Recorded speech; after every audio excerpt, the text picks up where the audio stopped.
Assalamualaikum warahmatullahi wabarakatuh. Kembali lagi di channel Kisah Dedemit. Untuk kisah kali ini, saya akan membawakan sebuah cerita dari tulisannya akun Twitter yang bernama Bri Story.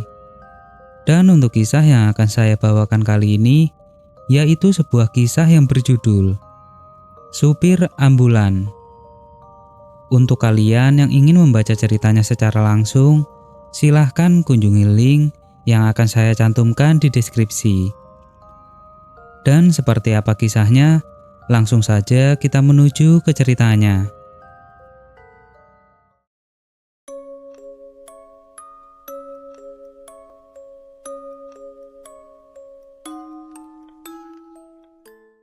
Terkadang alam bawah sadar merasakan hal yang semestinya nggak kita rasa. Semu hampa sisi lain selalu membuat nurani terpana. Walau mata jelas terbuka, sampai akhirnya takut menghentikan laju nyali. Sekali lagi aku melirik kaca spion. Bapak itu masih ada, duduk diam paling belakang sambil menatap keluar. Senyum terus mengembang di wajahnya yang terlihat bersih, terpancar rona bahagia.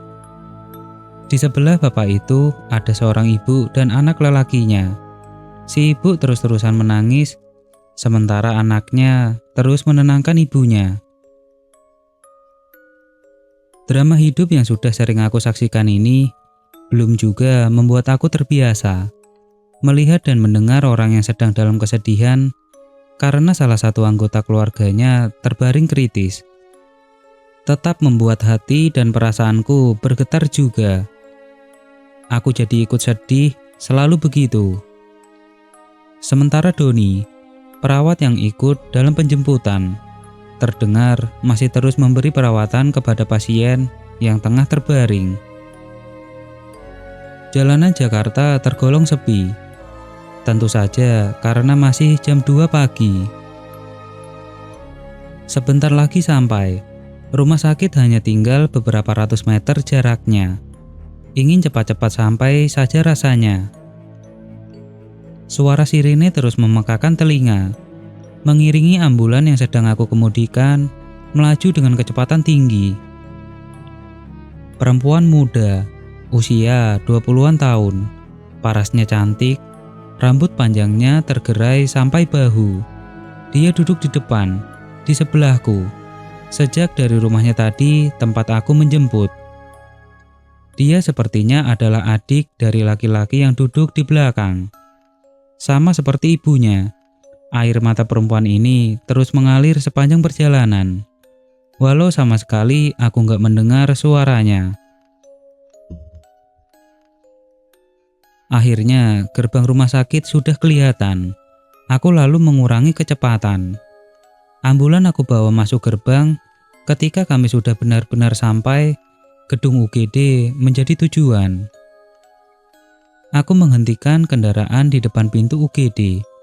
Lalu dengan sigap, beberapa perawat membuka pintu belakang untuk mengeluarkan pasien. Aku terus memperhatikan semuanya. Tapi ada yang aneh. Kenapa aku nggak melihat bapak yang duduk paling belakang tadi? Bapak yang selalu memperhatikan keluar. Bapak yang ketika aku lihat selalu sedang tersenyum. Bapak itu nggak kelihatan. Kemana dia? Sama perempuan yang duduk di kursi depan juga nggak kelihatan lagi. Padahal aku nggak melihatnya turun kendaraan. Mungkin sudah turun tapi aku nggak lihat. Begitu pikirku dalam hati. Ya sudah, aku nggak berpikir lebih jauh lagi. Setelah pasien dan keluarganya sudah turun kendaraan, ketika sudah selesai semua, aku lalu membawa mobil ambulan ini ke tempat parkirnya, di sebelah ruang UGD. Di saat-saat seperti inilah, waktunya buat aku untuk beristirahat. Setelah cukup lelah berkendara dengan kecepatan tinggi, tugasku sudah selesai. Hanya bisa berharap kalau pasien yang aku antar tadi bisa diselamatkan dan sembuh. Aku menunggu di satu ruangan yang biasanya dijadikan tempat untuk beristirahat para pekerja rumah sakit. Entah itu perawat, dokter, atau yang lainnya. Mereka juga sama seperti aku, butuh sekedar menghela nafas ketika baru saja selesai bertugas. Dan benar, sekitar 1 jam kemudian Doni masuk ke ruangan. Perawat yang menjemput pasien denganku tadi. Nggak tertolong, Mas. Pasien yang tadi meninggal. Doni bilang begitu ketika baru masuk. Innalillahi. Sedih aku mendengarnya. Tadi saya ngobrol sama anak laki-lakinya. Sepeninggal almarhum ayahnya, sekarang hanya tinggal dia dan ibunya aja. Lanjut Doni. Tinggal berdua. Kan masih ada bapak dan adiknya yang ikut kita tadi, Don. Ucapku sedikit protes. Mas Santo, ini gimana sih? Yang meninggal itu kan bapaknya.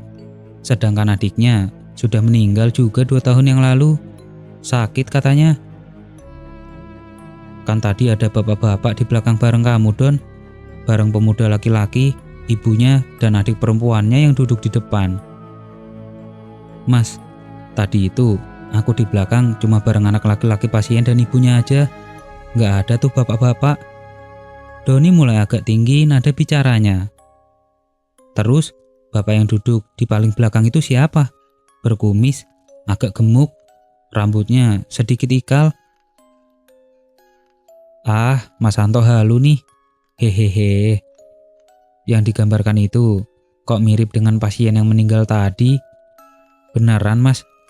Aku tadi cuma bertiga di belakang mendampingi pasien. Terus, yang duduk di depan, sebelah aku siapa? Perempuan muda cantik. Tanyaku lagi.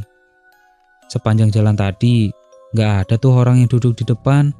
Mas Santo duduk sendirian. Kami semua di belakang. Gak ada yang duduk di depan selain Mas Santo. Begitu Doni bilang. Dan dia sama sekali gak bercanda. Aku Wanto, bekerja sebagai supir ambulan di salah satu rumah sakit besar di Jakarta. Profesi ini sudah aku geluti sejak tahun 2009 lalu. Sudah cukup lama memang. Awalnya, ini memang bukan jadi pekerjaan yang aku inginkan dan cita-citakan. Sama seperti kebanyakan orang, aku juga ingin bekerja kantoran. Tapi nasib menggariskan demikian. Aku harus mengabdikan hidup sebagai supir ambulan. Rumah sakit tempatku bekerja juga bukan rumah sakit kecil, termasuk cukup besar malah. Bangunannya menjulang tinggi di jalan besar yang terletak di selatan Jakarta. Yayasan yang menaungi juga sangat menghargai pekerjaannya. Termasuk supir sepertiku. Makanya, sudah 10 tahun lebih aku bertahan. Karena memang betah. Dalam perjalanannya, banyak pengalaman yang aku rasakan. Pahit getirnya sudah aku alami. Termasuk cukup banyak pengalaman menjurus seram, beberapa di antaranya sangat jauh di luar logika. Gak masuk akal tapi kejadian. Satu pengalaman janggal menjurus seram, sudah aku ceritakan di awal tadi. Ketika ambulan yang aku kemudikan membawa penumpang gelap dan penumpang itu ternyata sudah meninggal. Seperti yang aku bilang tadi, banyak peristiwa yang sama sekali nggak bisa diterima akal. Susah untuk dipercaya. Aku sendiri yang mengalaminya pun masih nggak habis pikir. Kok bisa semuanya terjadi? Salah satu contohnya lagi, kejadian yang aku alami ketika baru beberapa minggu bekerja. Satu peristiwa yang aku sangat ingat detailnya sampai sekarang. Waktu pertama kali masuk dulu, sebenarnya sudah ada satu supir ambulan. Tapi karena ambulan yang dimiliki oleh rumah sakit lebih dari satu, maka supir yang dibutuhkan juga harus lebih dari satu. Akhirnya, garis hidup menuntunku untuk masuk dan bekerja di rumah sakit ini.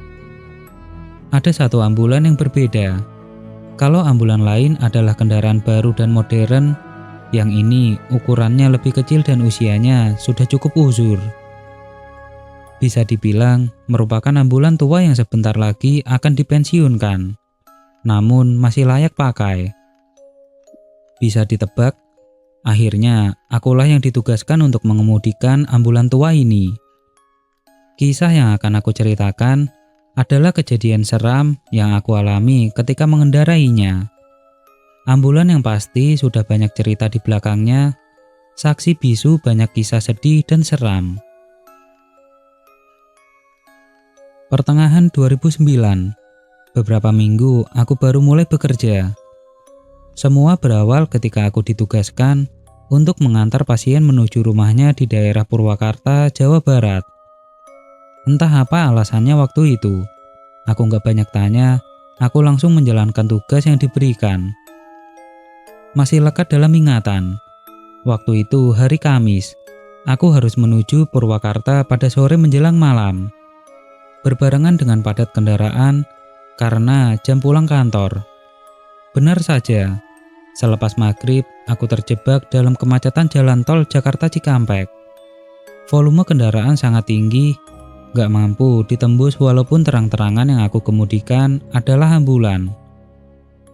Kami tetap saja tersendat karena kendaraan lain seperti enggan untuk memberi jalan. Untung saja pasien yang aku antar pulang ini kondisinya nggak kritis, jadinya agak berkurang bebanku berkendara. Singkat cerita, setelah menerobos padatnya jalanan Jakarta Cikampek, sekitar jam 9 malam, kami sudah keluar tol dan mulai memasuki jalan biasa. Tadinya aku pikir setelah keluar tol, nggak akan lama lagi akan sampai tujuan. Tapi aku salah. Ternyata kami masih harus menempuh sekitar 1 jam lagi perjalanan ke arah Subang. Cukup jauh, tapi akhirnya perjalanan sampai di ujung juga. Sekitar jam setengah 11 kami sampai di rumah pasien. Aku yang ditemani oleh 1 orang perawat, Irwan, membantu pasien untuk turun dari ambulan bersama keluarganya. Lega rasanya ketika tugas sudah selesai ditunaikan. Setelah kami diajak untuk makan dan minum terlebih dahulu. Jam 11 aku dan Irwan kembali pulang menuju Jakarta. Mas Anto, aku nanti turun di terminal Purwakarta ya. Sudah dekat ke Bandung mas. Aku besok off 2 hari. Jadinya mau mudik aja sekalian. Hehehe. Irwan bilang begitu ketika kami baru saja meninggalkan rumah pasien. Dia memang orang Bandung. Orang tuanya tinggal di Kota Kembang, makanya memutuskan untuk sekalian pulang karena sudah sampai di Purwakarta yang lebih dekat ke Bandung. Oh, gitu. Ya udah mas, sekalian mudik ya. Tanggung udah di sini kan? Hehehe.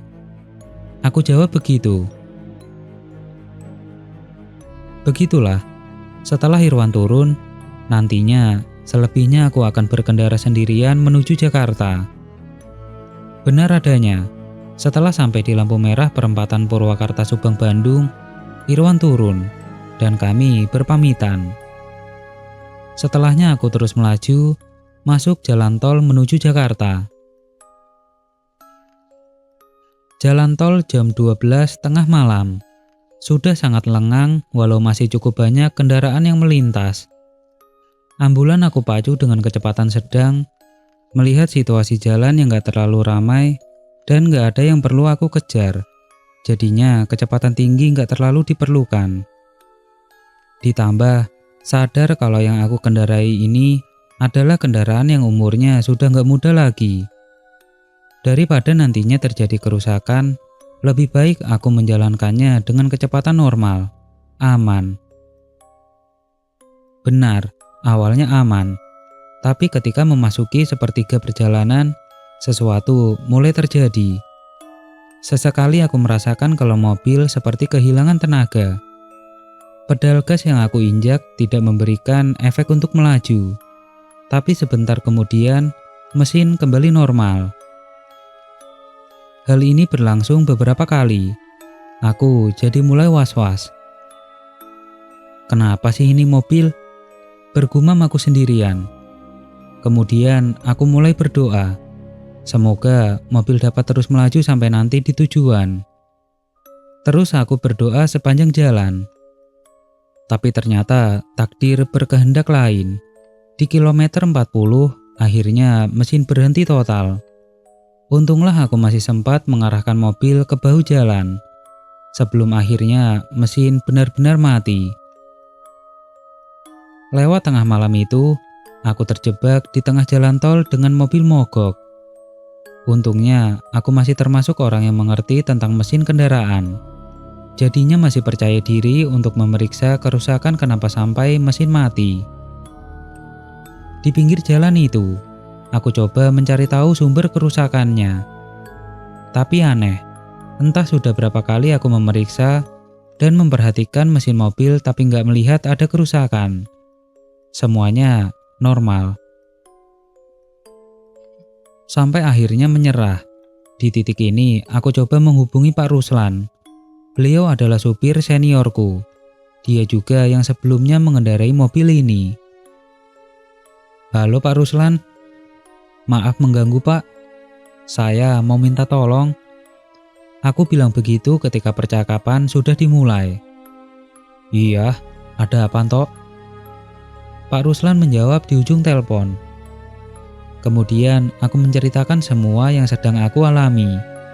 Tapi di tengah percakapan, Pak Ruslan mengeluarkan pertanyaan yang menurutku agak aneh. Tok, ini sampean lagi di mana?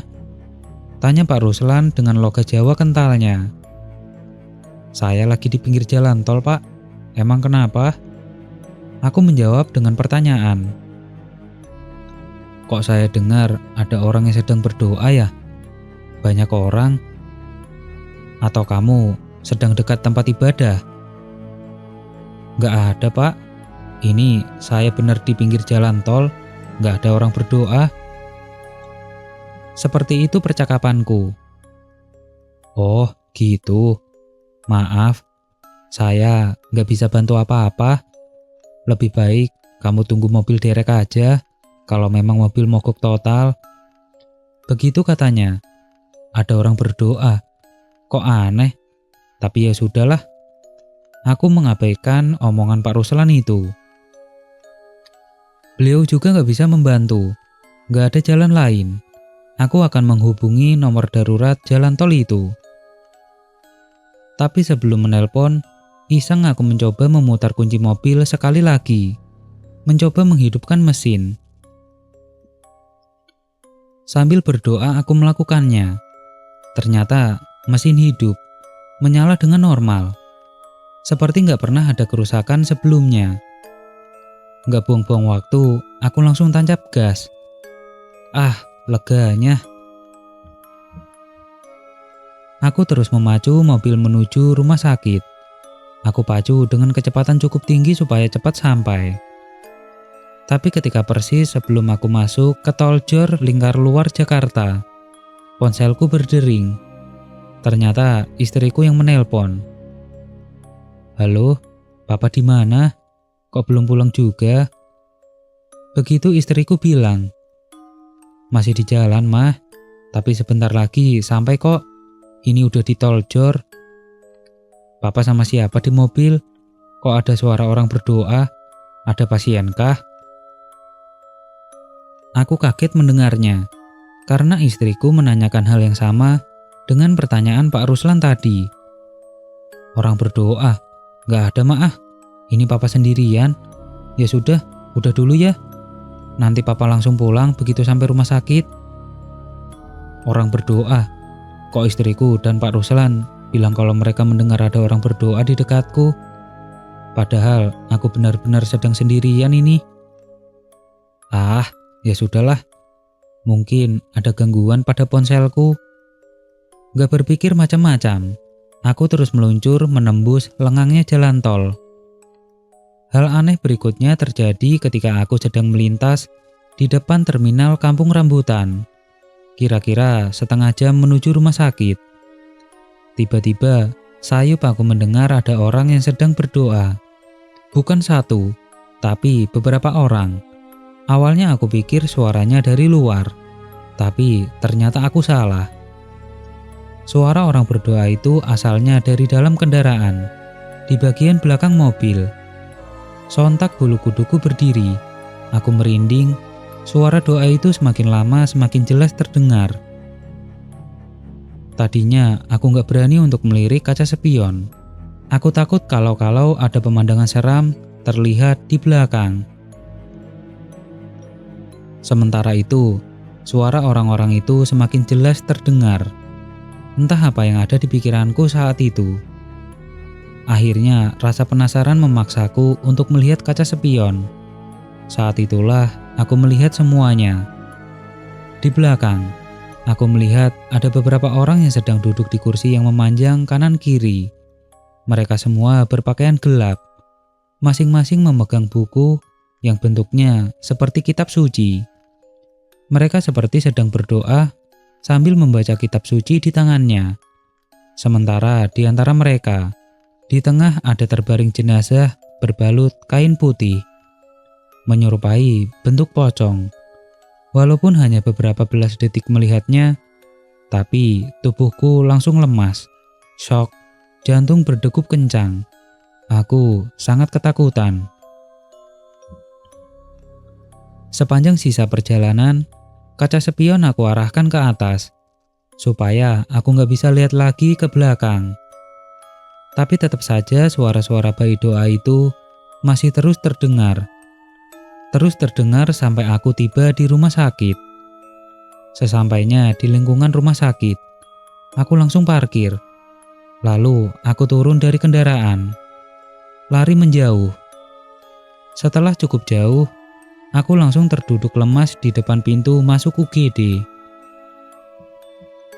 Selesai? Belum. Dari kejauhan aku tetap bisa melihat ambulan terparkir dalam gelap. Setelah aku perhatikan benar-benar, ternyata ada pemandangan aneh. Aku melihat ada bayangan hitam turun satu persatu dari pintu belakang ambulan. Kemudian mereka menghilang masuk ke salah satu gedung besar rumah sakit itu.